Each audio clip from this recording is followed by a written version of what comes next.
8ന് മുകളിൽ ചെന്നാൽ 8ൻ്റെ പണി കിട്ടുന്ന 8 ലെറ്റേഴ്സുള്ള യൂറിക് ആസിഡ്. യൂറിക് ആസിഡ് കൂടുന്നത് കൊണ്ട് ഒരുപാട് ആളുകൾക്ക് പ്രശ്നങ്ങൾ ഉണ്ടാകാറുണ്ട്. ചിലപ്പോൾ നടുവേദനയും ഷോൾഡർ പെയിനും ഒക്കെ ഉണ്ടാകുമ്പോഴും ഡോക്ടർമാർ പറയും യൂറിക് ആസിഡ് ഒന്ന് ചെക്ക് ചെയ്ത് നോക്കാൻ. ഈ യൂറിക് ആസിഡ് കൂടുന്നത് വന്ധ്യതയ്ക്ക് കാരണമാകുമോ?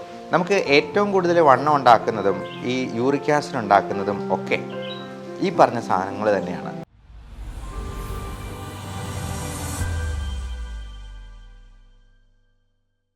യൂറിക് ആസിഡ് 8 ലെറ്റേഴ്സുള്ള ഇംഗ്ലീഷ് വാക്ക്. അതിൻ്റെ നോർമൽ വാല്യൂവും 8ആണ്. 8ന് മുകളിൽ ചെന്നാൽ 8ൻ്റെ പണി കിട്ടുന്ന 8 ലെറ്റേഴ്സുള്ള യൂറിക് ആസിഡ്. യൂറിക് ആസിഡ് കൂടുന്നത് കൊണ്ട് ഒരുപാട് ആളുകൾക്ക് പ്രശ്നങ്ങൾ ഉണ്ടാകാറുണ്ട്. അത് മുട്ടുവേദന, കാലുവേദന, നീര് കെട്ടി നിൽക്കുക, ഗൗട്ട് എന്ന് പറയുന്ന പ്രശ്നം ഉണ്ടാക്കുക, കാൽപാദങ്ങളിലൊക്കെ ജോയിൻസ് ഒന്നും മടങ്ങുകയില്ലാത്തതുപോലുള്ള പ്രശ്നങ്ങൾ ഉണ്ടാക്കുക, ചിലപ്പോൾ നടുവേദനയും ഷോൾഡർ പെയിനും ഒക്കെ ഉണ്ടാകുമ്പോഴും ഡോക്ടർമാർ പറയും യൂറിക് ആസിഡ് ഒന്ന് ചെക്ക് ചെയ്ത് നോക്കാൻ. ഈ യൂറിക് ആസിഡ് കൂടുന്നത് വന്ധ്യതയ്ക്ക് കാരണമാകുമോ? കാരണമാകാം. അതുപോലെ ഡയബറ്റീസ്, ഹൈപ്പർ ടെൻഷൻ, കൊളസ്ട്രോൾ തുടങ്ങിയ മെറ്റബോളിക് സിൻഡ്രോമിൽപ്പെട്ട വില്ലന്മാരുണ്ടല്ലോ, കൂട്ടുകാരായിട്ടുള്ള വില്ലന്മാർ. യൂറിക് ആസിഡ് കൂടിയിരിക്കുന്നവർക്ക് ഇതൊക്കെ ഉണ്ടോ എന്നുള്ളത് കൂടി ഒന്ന് സൈഡിൽ കൂടി പരിശോധിക്കുന്നത് നന്നായിരിക്കും. ഫാറ്റി ലിവർ അങ്ങനെയുള്ളവർക്കും യൂറിക് ആസിഡ് അനുബന്ധമായിട്ട് കാണാറുണ്ട്. അപ്പോൾ SGOT, SGPT ലെവൽസ് നോക്കുക. അതിൽ SGPT തന്നെ കൂടിയിരിക്കുവാണ്. അതൊരു 80നും 90നും ഒക്കെ മുകളിലാണെങ്കിൽ ചിലപ്പോൾ ഒരു ഗ്രേഡ് 2 ഫാറ്റി ലിവറൊക്കെ ഉണ്ടായിരിക്കാൻ സാധ്യതയുണ്ട്. വെള്ളമടിക്കുന്നവരാണെന്നുണ്ടെങ്കിൽ വെള്ളമടി നിർത്തി ഭക്ഷണം കൺട്രോൾ ചെയ്ത് എക്സസൈസ് ചെയ്യേണ്ടത് അത്യാവശ്യമാണ്. അതിൽ എന്ത് ഭക്ഷണം, എന്ത് എക്സസൈസ് എന്നുള്ളതും കൂടി നമുക്ക് ഡിസ്കസ് ചെയ്യാം. ഈ യൂറിക് ആസിഡ് എന്ന് പറയുന്നത് പലപ്പോഴും നമ്മുടെ പ്രോട്ടീൻസിനെ ബ്രേക്ക് ഡൗൺ ചെയ്യുമ്പോൾ, ഡൈജസ്റ്റ് ചെയ്യുമ്പോൾ ഉണ്ടാകുന്ന ഒരു ബൈ പ്രൊഡക്റ്റാണ്. അപ്പോൾ പ്രോട്ടീൻസ് ഒരുപാട് നമ്മൾ സപ്ലിമെൻറ്റ് ചെയ്യുമ്പോൾ, പ്രത്യേകിച്ചും പ്യൂറിൻ അനലോഗ്സ് കൂടുതലുള്ള തരത്തിലുള്ള പ്രോട്ടീൻ, അതായത് നമ്മൾ കഴിക്കുന്ന ലിവർ പോലുള്ള ആനിമൽ ഓർഗൻസ് ഉണ്ടല്ലോ. ഇപ്പോൾ കോഴിയുടെയൊക്കെ ആണെങ്കിൽ കോഴിയുടെ ലിവറുണ്ട്, കോഴിയുടെ മാങ്ങ എന്ന് പറയുന്നൊരു ഭാഗമുണ്ട്, നമ്മുടെ നാട്ടിലൊക്കെ അങ്ങനെയാണ് പറയുക. അതുപോലെ കോഴിയുടെ ഹാർട്ടുണ്ട്. ഇങ്ങനെയുള്ള ചില ഓർഗൻസ് കഴിക്കുമ്പോഴത്തേക്കും ഈ യൂറിക് ആസിഡ് കൂടാൻ സാധ്യതയേറെയാണ്. അപ്പോൾ ബീഫ് ലിവർ ഒത്തിരി ഇഷ്ടമുള്ളവരൊക്കെ എന്നോട് ക്ഷമിക്കുക, ലിവർ കുറച്ചൊന്ന് കുറയ്ക്കുന്നതാണ് നല്ലത്. അത് മാസത്തിലൊന്നോ അല്ലെങ്കിൽ 2 മാസത്തിലോ ഒരിക്കലോ ഒക്കെ ആയിട്ട് ചുരുക്കുന്നത് നന്നായിരിക്കും.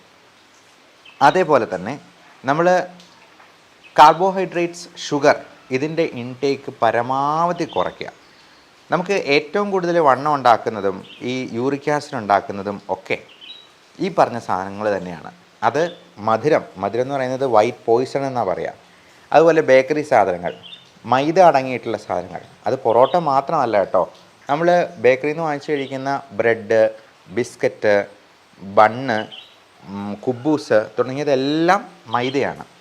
അതേപോലെ തന്നെയാണ് നമ്മുടെ ചോറ്, പ്രത്യേകിച്ചും വൈറ്റ് റൈസ്, മണ്ണിനടിയിൽ വളരുന്നതായിട്ടുള്ള കപ്പ, ചേന, ചേമ്പ് തുടങ്ങിയ സാധനങ്ങൾ.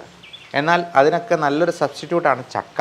ചക്ക മരത്തിലുണ്ടാകുന്നൊരു ഫ്രൂട്ടാണ്, നല്ല ഫൈബർ കണ്ടൻ്റ് ഉള്ളൊരു സാധനമാണ്. അതുകൊണ്ട് ചക്ക ധാരാളമായിട്ട് കഴിച്ചോളും കപ്പയ്ക്ക് പകരം.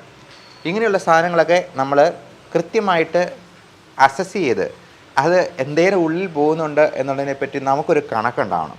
നമ്മൾ കണക്കില്ലാതെ ഭക്ഷണം കഴിക്കുമ്പോൾ, അത് ഒട്ടും ഒരു ശാസ്ത്രീയമല്ലാത്ത രീതിയിൽ കഴിക്കുമ്പോഴാണ് ഇത്തരത്തിലുള്ള അസുഖങ്ങളൊക്കെ അറിയാതെ തലപൊക്കുക. നമ്മുടെയൊക്കെ ആഹാരശീലം നമ്മളെങ്ങനെയാണ് ചെയ്യുന്നത്? ഒരു പ്ലേറ്റ് നിറച്ച് ചോറെടുക്കും, എന്നിട്ട് അതിൻ്റെ അറ്റത്തൊരു ഇത്തിരി പൂരം കറി ഉണ്ടാവും, വല്ല അച്ചാറും കാര്യങ്ങളും. അത് വെച്ചിട്ട് നമ്മൾ ചോറ് മുഴുവൻ അകത്താക്കും, എന്നിട്ട് കിടന്നുറങ്ങും. വാസ്തവത്തിൽ അങ്ങനെയല്ല. ഒരു പ്ലേറ്റ് എടുത്തെന്നാൽ അതിനെ പ്ലേറ്റ് മെത്തേഡ് എന്ന് വിളിക്കാം. 1/4 പോർഷൻ മാത്രമേ അരിയാഹാരങ്ങൾ, കാർബോഹൈഡ്രേറ്റ് ഉണ്ടാവാൻ പാടുള്ളൂ. അത് ഗോതമ്പിൻ്റെ ഇതായാലും ചപ്പാത്തി ആയാലും ദോശയായാലും ഇഡ്ഡലി ആയാലും ചോറായിരുന്നാലും 1/4 പോർഷൻ. ബാക്കി 1/4 പോർഷൻ പ്രോട്ടീൻ. മുട്ടയുടെ വെള്ള നല്ല പ്രോട്ടീനാണ്. മുളപ്പിച്ച പയർ, കടല അല്ലെങ്കിൽ പയർ വർഗ്ഗത്തിൽപ്പെട്ട എന്തെങ്കിലും, ചിക്കൻ കഴിക്കാം. മീൻ കറി വെച്ചത്, പ്രത്യേകിച്ചും മത്തി, അയല തുടങ്ങിയ ചെറുമീനുകളാണ് കൂടുതൽ നല്ലത്. നമ്മൾ തുണ്ടമീനൊന്നും വലിയ കാശ് കൊടുത്ത് വാങ്ങിക്കേണ്ട കാര്യമില്ല. ബാക്കി 1/4 വെജിറ്റബിൾസ്, അത് ഗ്രീൻ ലീഫി വെജിറ്റബിൾസ്, ചീര പോലുള്ള സാധനങ്ങളാണ് ഏറ്റവും നല്ലത്. മുരിങ്ങയില നല്ലതാണ്. അപ്പോൾ നല്ല ഗ്രീൻ ലീഫി വെജിറ്റബിൾസ് 1/4. ബാക്കിയുള്ള 1/4 കാൽഭാഗം അത് ഫ്രൂട്ട്സ്. അത് ഒത്തിരി മധുരമില്ലാത്ത ഫ്രൂട്ട്സാണ് ഏറ്റവും നല്ലത്. നമ്മൾ ഈ ഫ്രക്ടോസ് എന്ന് പറയുന്നത് അത് ഗ്ലൂക്കോസ് പോലെ തന്നെ ചിലപ്പോൾ അപകടകരമായി ആകാം, പ്രത്യേകിച്ചും ലിവറിന് പ്രശ്നം ഉണ്ടാക്കുന്ന രീതിയിൽ. അതുകൊണ്ട് അധികം മധുരമില്ലാത്ത തണ്ണിമത്തൻ പോലുള്ള ഫ്രൂട്ട്സ് ഉപയോഗിക്കാം, പേരയ്ക്ക ഉപയോഗിക്കാം, കുക്കുംബർ പോലുള്ള സാധനങ്ങൾ. കുക്കുംബറൊക്കെ 0 കാലറിയാണ്, നമ്മുടെ വണ്ണം കുറയ്ക്കാനായിട്ട് ഏറ്റവും നല്ല സാധനമാണ്. അപ്പോൾ ഈ ഫ്രൂട്ട്സൊക്കെ നമ്മൾ ജ്യൂസ് അടിച്ച് കുടിക്കുന്നതിന് പകരം അത് കടിച്ച് തിന്നുന്നതാണ് ഏറ്റവും നല്ലത്. പലപ്പോഴും ജ്യൂസ് അടിക്കുമ്പോഴത്തേക്കും ഇതിൻ്റെ ഫൈബർ കണ്ടൻറ്റൊക്കെ അരഞ്ഞു പോകുന്നത് കൊണ്ട് അതിൽ നമുക്ക് ആവശ്യമായിട്ടുള്ള പോഷകങ്ങൾ, എൻ്റെ ഫൈബർ കണ്ടൻറ്റിൻ്റെ ഗുണം നമുക്ക് കിട്ടാണ്ട് പോകും. അപ്പോൾ ഈ യൂറിക് ആസിഡ് കൂടുതലുള്ളവർ എന്താണ് ചെയ്യേണ്ടത്? ഏറ്റവും പ്രധാനം നന്നായിട്ട് വെള്ളം കുടിക്കുക എന്നുള്ളതാണ്.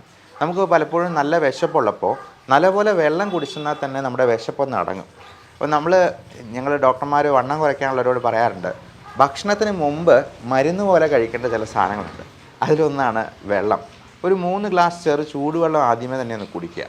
എന്നിട്ട് അതിൻ്റെ കൂടെ അധികം മധുരമില്ലാത്ത എന്തെങ്കിലും പഴങ്ങളോ പച്ചക്കറികളോ, ഈ പറഞ്ഞ കുക്കുംബറോ ക്യാരറ്റോ ബീട്രൂട്ടോ അങ്ങനെ എന്തെങ്കിലും സാലഡ്സ് ആയിട്ട് ആദ്യമേ തന്നെ കഴിക്കുക. എന്നിട്ട് നമ്മൾ ഭക്ഷണം കഴിക്കാൻ തുടങ്ങാം. അപ്പോൾ ഭക്ഷണം എന്നിട്ട് ഈ പ്ലേറ്റ് മെത്തേഡിൽ തന്നെ കഴിക്കുക. അപ്പോൾ അങ്ങനെ കഴിക്കുമ്പോഴത്തേക്കും തന്നെ കുറച്ച് ഭക്ഷണം കൊണ്ട് നമ്മൾ നേരത്തെ കഴിച്ചിരുന്ന ഒരു പറ ചോറിന് പകരം നമുക്കൊരു ഹാഫെങ്കിലും ആയിട്ട് നമുക്കിത് കുറയ്ക്കാൻ പറ്റും. നമ്മൾ വിശപ്പിനെയാണ് അടക്കേണ്ടത്, ഒരിക്കലും കൊതിയെയല്ല. ഈ വിശപ്പ് എന്ന് പറയുന്നത് ഹങ്കർ നമ്മുടെ ഹൈപ്പോതലാമസിൽ നിന്ന് സ്റ്റിമുലേറ്റ് ചെയ്തു വരുന്ന ഇമ്പൾസാണ്. അതേസമയം അപ്പറ്റൈറ്റ് എന്ന് പറയുന്നത് നമ്മുടെ വയറ്റിൽ തന്നെ ഉണ്ടാകുന്ന കൊതി. പച്ച മലയാളത്തിൽ അതാണ് ഇതിനെ പറയേണ്ടത്. അപ്പോൾ നമ്മൾ ഈ കൊതിയെ അടക്കാൻ നമ്മൾ ശ്രമിച്ചു കഴിഞ്ഞിട്ടുണ്ടെങ്കിൽ അത് നമ്മളൊരിക്കലും സംതൃപ്തി അടയത്തില്ല എന്ന് മാത്രമല്ല, കൂടെ ഇഷ്ടം പോലെ കൂട്ടുകാരും വരും. Diabetes, hyper tension, obesity, fatty liver, uric acid തുടങ്ങി എല്ലാ പ്രശ്നങ്ങളും പിടിമുറുക്കി കഴിഞ്ഞ് നമ്മുടെ മുട്ടും കൂടി അടിച്ചുപോയി 2 അടി നടക്കാൻ പറ്റാത്തൊരു സ്ഥിതി വരുമ്പോഴത്തേക്കും അവസാനം നമ്മൾ നോക്കിക്കഴിഞ്ഞാൽ ഈ വണ്ണം ഒട്ട് കുറയാനും പോകുന്നില്ല. കാരണം നമ്മുടെ ഇലാസ്റ്റിക് ബാഗ് പോലുള്ള ആ വയറ് അതിനെ നല്ല വീർപ്പിച്ച് വെച്ചിരിക്കുകയാണ്. അപ്പോൾ അത്രയും ഭക്ഷണം ചെന്ന് കഴിഞ്ഞിട്ടുണ്ടെങ്കിലേ ആ വയറിന് തൃപ്തിയാവത്തുള്ളൂ. അതുകൊണ്ട് നമ്മൾ ചെറുപ്പത്തിലെ കൊച്ചുകുട്ടികളെ ആണെങ്കിലും ആഹാരശീലം ഉണ്ടാക്കിയെടുക്കുമ്പോൾ അച്ഛനമ്മമാർ ഈ കാര്യങ്ങൾ ശ്രദ്ധിച്ചെന്നാൽ വളരെ നന്നായിരിക്കും. പിന്നെ യൂറിക് ആസിഡിൽ നമുക്ക് ശ്രദ്ധിക്കാവുന്ന കാര്യം, ഈ 3 അല്ലെങ്കിൽ 4 ലിറ്ററെങ്കിലും വെള്ളം കുടിക്കുക. പലപ്പോഴും നമ്മൾ ഈ സമയത്ത് വെള്ളം കുടിക്കുന്നതിൻ്റെ കാര്യം മറന്നു പോകും. അപ്പോൾ 1 ലിറ്റർ കുപ്പി എടുത്തു വെച്ചിട്ട് അതിലൊരു 3 പ്രാവശ്യമെങ്കിലും നിറച്ച് കുടിക്കുന്നുണ്ടെന്നുള്ളത് ഉറപ്പ് വരുത്തണം. ഇപ്പോൾ യൂറിക് ആസിഡിൻ്റെ ഈ ക്രിസ്റ്റൽസൊക്കെ കൂടി ചേർന്ന് വേണമെങ്കിൽ കിഡ്നി സ്റ്റോൺ വരെ ഉണ്ടാകാം. അപ്പോൾ ചെറിയ കിഡ്നി സ്റ്റോൺ, അതൊരു 7 മില്ലിമീറ്റർ സൈസ് വരെയുള്ള കിഡ്നി സ്റ്റോൺ മൂത്രത്തിലൂടെ അങ്ങ് ഫ്ലഷ് തെറാപ്പി എന്ന് പറയുന്നത്, നല്ലപോലെ വെള്ളം കുടിച്ചത് ഫ്ലഷ് ചെയ്ത് അങ്ങ് കളയാം നമുക്ക്. കാരണം നമ്മുടെ യൂറീറ്ററിൻ്റെ മൂത്രനാളിയുടെ ഡയമീറ്റർ എന്ന് പറഞ്ഞാൽ 7 മില്ലിമീറ്ററാണ്. 7 മില്ലിമീറ്റർ കൂടി പോയി കഴിഞ്ഞിട്ടുണ്ടെങ്കിൽ അവൻ എവിടെയെങ്കിലും പോയി സ്റ്റക്കായിട്ട് നിൽക്കും. പിന്നെ അവനെ എടുക്കണമെന്നുണ്ടെങ്കിൽ ഒന്നെങ്കിൽ പൊടിച്ച് കളയണം, അല്ലെങ്കിൽ എന്തെങ്കിലും ഓപ്പറേഷൻ ചെയ്യേണ്ടി വരും. ലാപ്രോസ്കോപ്പി ആയിട്ടോ യൂറിത്രോസ്കോപ്പി ആയിട്ടോ അത് ട്യൂബ് കടത്തി ക്യാമറ കടത്തി നോക്കി എവിടെ നിന്നാണെന്നുള്ളത് നോക്കി അതെടുക്കുകയാണ്. അപ്പം അങ്ങനെയുള്ള ഒരു സാഹചര്യത്തിലേക്ക് പോകാതെ നോക്കുന്നത് തന്നെയാണ് ഏറ്റവും നല്ലത്. യൂറിക് ആസിഡ് കൂടുതലുള്ളവർ ആ ഒരു കാര്യം കൂടെ പ്രത്യേകം ഓർക്കുക. കിഡ്നി സ്റ്റോൺ നേരത്തെ ഉണ്ടായിട്ടുണ്ടെങ്കിൽ യൂറിക് ആസിഡും കൂടെ ഇടയ്ക്കിടയ്ക്ക് നോക്കുക. മാത്രമല്ല യൂറിക് ആസിഡ് ഒത്തിരി കൂടുതലായിട്ടുണ്ടെങ്കിൽ അത് കിഡ്നി ഫെയിലിയറിലോട്ട് നയിക്കാം. കാരണം കിഡ്നി സ്റ്റോൺസ് ഉണ്ടാകുന്നത് മാത്രമല്ല, കിഡ്നി ആണ് ഇതെല്ലാം ശുദ്ധീകരിച്ച് പുറന്തള്ളുന്നത്. കുറേ കഴിയുമ്പോഴത്തേക്കും കിഡ്നിയുടെ ലോഡ് കൂടി അവൻ പണി നിർത്തി വയ്ക്കാൻ സാധ്യതയുണ്ട്. അപ്പോൾ അന്നേരം മാത്രമേ കിഡ്നിയുടെ ഫങ്ഷൻ ഒരു 90% പോയി കഴിഞ്ഞത്തെ യൂറിയ ക്രിയാറ്റിനിൻ ലെവല് നമ്മുടെ ബ്ലഡിൽ കൂടത്തുള്ളൂ.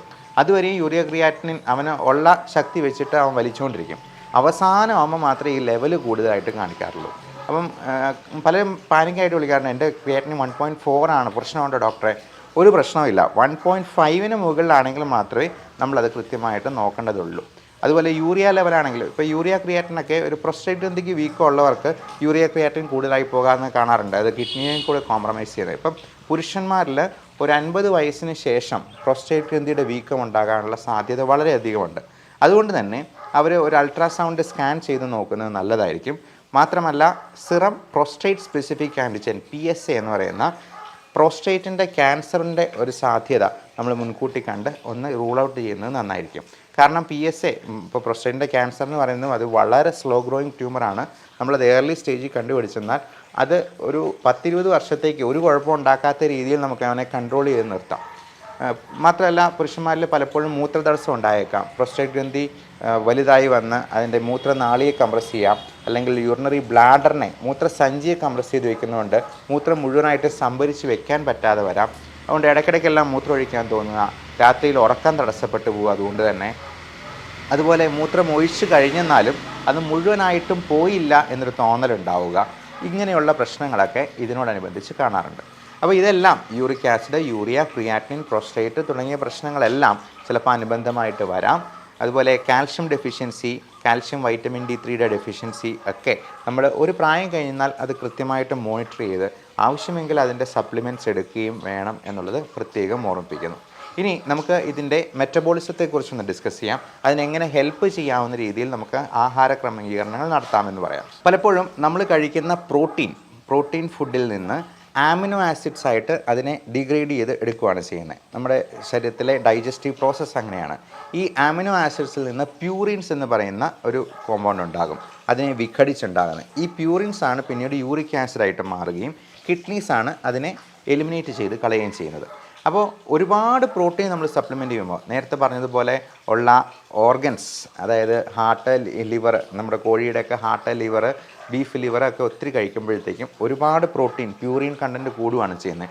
സീ ഫുഡ് ഒരുപാട് കഴിക്കുന്നവർക്ക്, ചെമ്മീൻ, കണവ, അതുപോലെ ഞണ്ട് തുടങ്ങിയ സാധനങ്ങളൊക്കെ ഒത്തിരി കഴിക്കുന്നവർക്ക്, ഡെയിലി കഴിക്കണം, വല്ലപ്പോഴും ഒന്ന് കഴിക്കുന്നതിന് കുഴപ്പമില്ല കേട്ടോ. അതുപോലെ വെള്ളം കൂടി കുറയുന്നത് കൊണ്ട് നമുക്ക് ഒത്തിരി വണ്ണം പിന്നെയും കൂടി വരുന്നവർക്ക് ഒക്കെ ഇതിങ്ങനെ പലപ്പോഴും ഒരു ജോയിൻറ്റ് പെയിൻ ആയിട്ടോ ഗൗട്ടായിട്ടോ ഒക്കെ വരുമ്പോഴത്തേക്കും മാത്രമേ അവർ നോക്കാറുള്ളൂ. അപ്പോൾ അങ്ങനെ ഉള്ളപ്പോഴത്തേക്കും ഇതിൻ്റെ ഈ ഒരു പ്യൂറിൻ കണ്ടൻറ്റ് ഒത്തിരി കൂടി പോവുകയും അത് കിഡ്നീസിന് പൂർണ്ണമായിട്ട് എലിമിനേറ്റ് ചെയ്യാൻ പറ്റാതെ വരികയും ചെയ്യുന്നു. അതുകൊണ്ട് തന്നെ ഈ യൂറിക് ആസിഡിൻ്റെ അളവ് കൂടി പോകുന്നത് കൊണ്ട് നമുക്ക് നീർക്കെട്ടും വേദനയും ഇൻഫ്ലമേഷനും ഉണ്ടാകുന്നു. അപ്പോൾ അങ്ങനെ വരുമ്പോഴത്തേക്കും ജോയിൻറ്റ് പെയിനും ഒക്കെ പതുക്കെ തലപൊക്കാനായിട്ട് തുടങ്ങും. അപ്പോൾ നമ്മൾ ആദ്യമേ ചെയ്യേണ്ടത് യൂറിക് ആസിഡ് ഉണ്ടാക്കുന്ന സാധനങ്ങൾ പരമാവധി കുറയ്ക്കുക എന്നുള്ളത് തന്നെയാണ്. വെയിറ്റ് കുറയ്ക്കാൻ മാക്സിമം നോക്കുക, നല്ലവണ്ണം വെള്ളം കുടിക്കുക, അങ്ങനെ ഫ്ലഷ് തെറാപ്പി വഴി ഇതിനെ പുറത്തുള്ളൂ. ഇനി ഇതിന് ഉള്ള നല്ല മരുന്നുകൾ ഇന്ന് മോഡേൺ മെഡിസിനിൽ അവൈലബിൾ ഉണ്ട്. പലപ്പോഴും ഫെബുക്സോസ്റ്റാറ്റ്, അല്ലോപ്യൂറിനോൾ തുടങ്ങിയ മരുന്നുകളൊക്കെ വളരെ എഫക്റ്റീവായിട്ട് അത് കഴിച്ചു തുടങ്ങുമ്പോഴത്തേക്കും തന്നെ യൂറിക് ആസിഡ് കുറഞ്ഞു പോകും, കുറഞ്ഞ് നോർമൽ ലെവലിലോട്ട് വരുന്നതാണ്. അതുപോലെ വേദന കുറയ്ക്കാനായിട്ടും നീർക്കെട്ട് കുറയ്ക്കാനായിട്ടും ആൻറ്റി ഇൻഫ്ലമേറ്ററി ആയിട്ടുള്ള മരുന്നുകൾ ചിലപ്പോൾ കൊടുക്കേണ്ടി വരും. പലപ്പോഴും ഈ ജോയിൻറ്റ് പെയിൻ എന്ന് പറയുന്നത് നമ്മൾ വിചാരിക്കുന്ന പോലെ ചെറിയ ജോയിൻറ്റ് പെയിൻ ഒന്നുമില്ല, വളരെ ഭീകരമായിട്ട്.